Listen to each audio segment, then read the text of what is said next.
नमस्कार मित्रांनो, कसे आहात सर्व? तुमचं सगळ्यांचं मनापासून स्वागत आहे द एक्सप्लोरिंग ROV या माझ्या YouTube चॅनल मध्ये. मी आहे ROV आणि आपण आज जाणून घेणार आहोत एक खास ऐतिहासिक किल्ल्याबद्दल. कुलाबा किल्ला हा किल्ला रायगड जिल्ह्यातला अलिबाग या सुंदर समुद्र किनाऱ्याच्या जवळ आहे. तुम्ही पाहू शकता आज समुद्राला ओहोटी म्हणजेच भरती नसल्यामुळे मी आणि माझे कुटुंब पाय वाटेने चालत समुद्रातून कुलाबा किल्ल्याकडे जात आहोत. सामान्यतः जर भरती असती तर इथे चालत जाणं शक्य झालं नसतं आणि मग नावेमधून म्हणजेच होडीमधून जावे लागले. आमचे छोटे कार्टून म्हणजेच माझी यंगर सिस्टर तिला माझ्या वडिलांनी खांद्यावर घेतला आहे आणि आम्ही सर्वांनी मिळून या ऐतिहासिक किल्ल्याच्या दिशेने प्रवास सुरू केला आहे. समुद्रात ओहोटी असताना असं चालत जाण्याचा अनुभव खूपच खास आणि आनंददायी असतो. किल्ल्यापर्यंतच अंतर अप्रॉक्सिमेट 1 to 2 किलोमीटर पर्यंत असावा. हवेतला गारवा, निसर्गाचं सौंदर्य याचा अनुभव अविस्मरणीय आहे.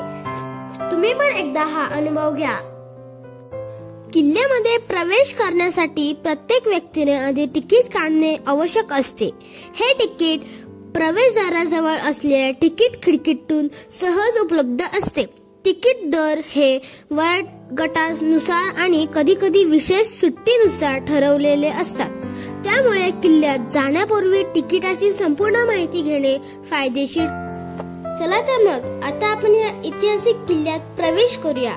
समोर दिसतो तो किल्ल्याचा मुख्य प्रवेशद्वार आहे, ज्यातून आत जाण्याचा मार्ग आहे.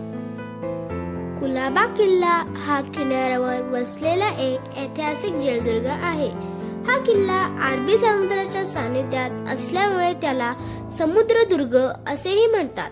मराठा साम्राज्याचे छत्रपती श्री शिवाजी महाराजांनी 1680 साली हा किल्ला बांधला आणि पुढे संभाजी महाराजांनी किल्ल्याची पुनर्बांधणी केली. कुलाबा किल्ला हा किनाऱ्यावर वसलेला एक ऐतिहासिक जलदुर्ग आहे. हा किल्ला अरबी समुद्राच्या सानिध्यात असल्यामुळे त्याला समुद्रदुर्ग असेही म्हणतात. मराठा साम्राज्याचे छत्रपती श्री शिवाजी महाराजांनी 1680 साली हा किल्ला बांधला आणि पुढे संभाजी महाराजांनी किल्ल्याची पुनर्बांधणी केली. किल्ल्याची रचना.